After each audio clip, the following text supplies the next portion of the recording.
Tawag na timbangan, ito yung naiwan sa amin ni mother.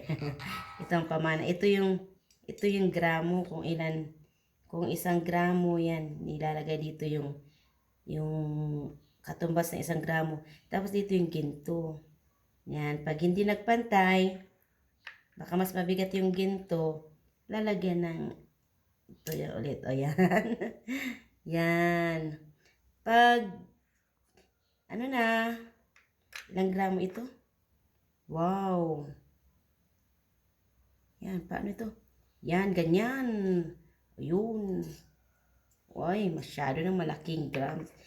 Pag ganito, nako, milyonaryo ka na. Yan. So, naiwan ni mother sa amin. Okay.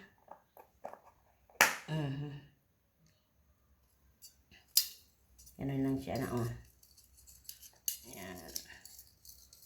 Tapos, ganun. Yun lang.